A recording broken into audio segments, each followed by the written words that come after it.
Now we will see the difference between mass and weight. मास क्या होता है? कोई भी ऑब्जेक्ट में कितने एटम्स है या कितना मैटर भरा हुआ है उसको हम मास बोलते हैं. So mass is the amount of matter present in the object. और वेट क्या होता है? वेट मतलब एक फोर्स जिससे अर्थ कोई भी ऑब्जेक्ट को अपनी तरफ अट्रैक्ट करता है. So weight is the force with which the earth attracts the object. तो वेट फोर्स है ना, और हमें पता है that force is equal to mass into acceleration. तो m इंटू जी ये वेट होता है.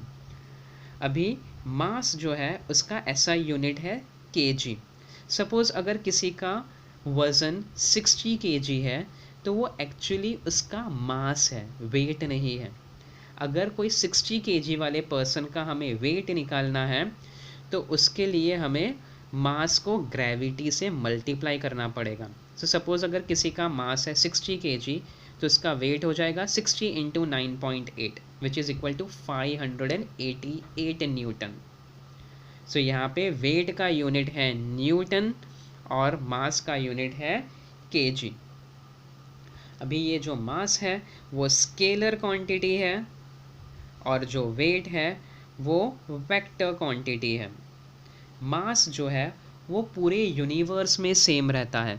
सो चाहे आप मून पे चले जाओ या जुपिटर पे चले जाओ, आपका जो मास है, आपके अंदर जो एटम्स है मैटर, वो हमेशा सेम ही रहेगा. So mass will be same in the entire universe. But weight जो है वो सेम नहीं रहता है, वो चेंज होता है because it depends on the value of G. So we know that moon पे जी अलग होता है, जुपिटर पे जी का वैल्यू अलग रहेगा, तो वेट भी वहाँ पे अलग होगा. So weight is not same everywhere, it depends on the value of G. So ये 4 पॉइंट है डिफरेंस के. पहले तो डेफिनेशन, सेकंड है mass is a scalar quantity, weight is a vector quantity, unit of mass is KG, unit of weight is newton. And fourth point है that mass is same everywhere but weight is not same everywhere, it depends on the value of g.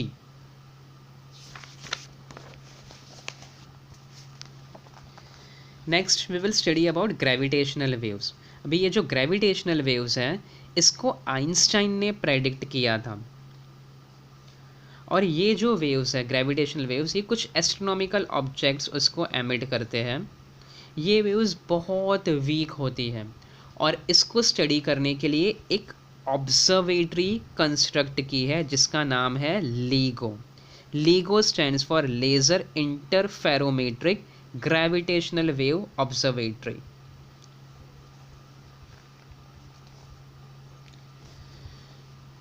Next part is free fall.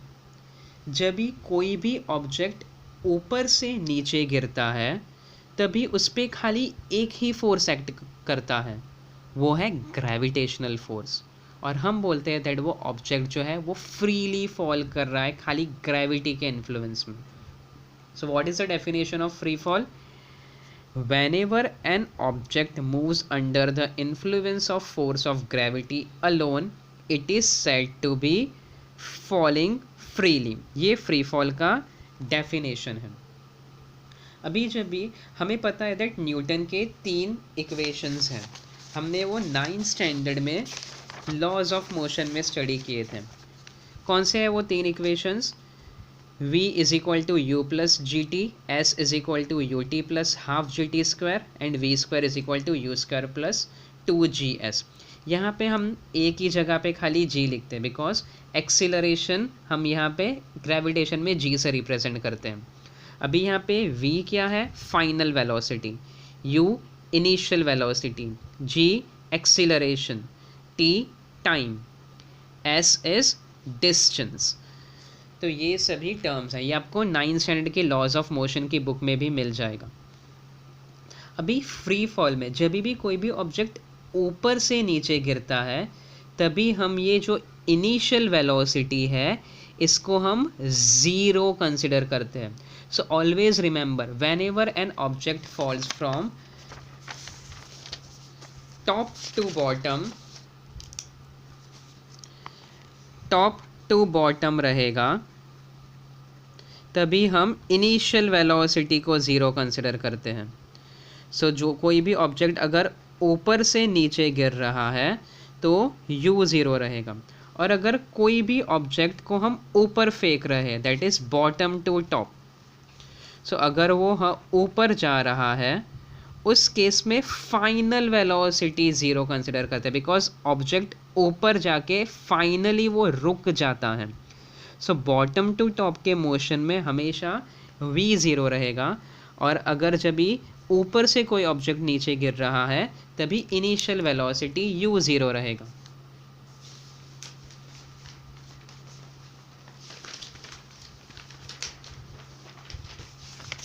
Now we will solve one example based on Newton's equation of motion. यहाँ पे दिया है that एक iron ball जिसका मास है 3 kg, वो ऊपर से नीचे गिर रहा है from a height of 125 metres, और यहाँ पे g का वैल्यू दिया है। हमें फाइंड आउट करना है दैट वो बॉल जो है वो 125 मीटर की हाइट से कितनी देर में नीचे गिरेगा। जब भी वो नीचे ग्राउंड को टच करेगा तभी उसकी वेलोसिटी क्या होगी, और जब भी हाफ द टाइम में बॉल की वेलोसिटी क्या होगी।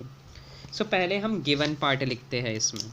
यहाँ पे दिया है आयरन बॉल का मास है 3 kg, सो यहाँ पे हम लिखते हैं m is equal to 3 kg। फिर यहाँ पे हाइट को हम लोग s से डिनोट करते हैं, सो यहाँ पे s दिया है 125 मीटर्स, और यहाँ पे small g acceleration due to gravity वो हमें दिया, अज्यूम किया है 10 metre per second square, accurately 9.8 नहीं लिया। यहाँ पे हमें फाइंड आउट करना है दैट टाइम उसको कितना लगेगा और उसकी वेलोसिटी कितनी रहेगी। सो देखो टाइम कैलकुलेट करने के लिए हम पहले फर्स्ट फॉर्मूला देखते हैं। यहाँ पे हमें v भी नहीं पता है, t भी नहीं पता है, सो हम फर्स्ट फॉर्मूला यूज़ नहीं करेंगे। सेकंड फॉर्मूला में यहाँ पे मुझे s पता है, u भी पता है, t नहीं पता है और g भी पता है, सो यहाँ पे खाली वन ही अननोन वेरिएबल है, so that is why we will use second formula. So second formula s is equal to U T plus half G T square. अभी हम वैल्यू सब्स्टिट्यूट करते हैं, सो यहाँ पे s इज़ 125, u इज़ 0। अभी देखो यहाँ पे बॉल ऊपर से नीचे गिर रहा है ना, सो यहाँ पे u will be equal to 0, so 0 into T plus half into G है 10, और टाइम ये भी हमें फाइंड आउट करना है। सो आगे सॉल्व करेंगे हम, सो ये हो जाएगा 125 इज इक्वल टू 0 प्लस 2 1 ज़ा 2 5 ज़ा 5 टी स्क्वायर। सो ये क्या हो जाएगा 125 is equal to 5 T square, तो टी स्क्वायर क्या हो जाएगा 125 upon 5 which is equal to 25। So T will be equal to square root of 25 which will be equal to 5 seconds.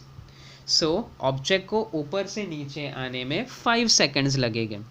Next we have to calculate that उसकी ball की velocity क्या रहेगी when it will reach the ground.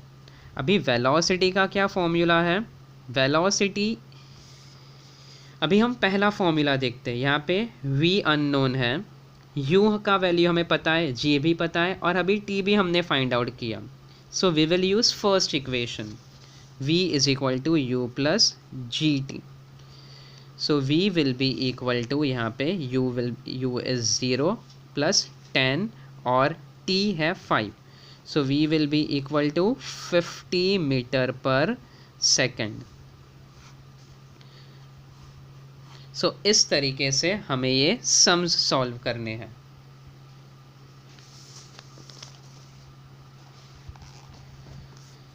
Next is gravitational potential energy.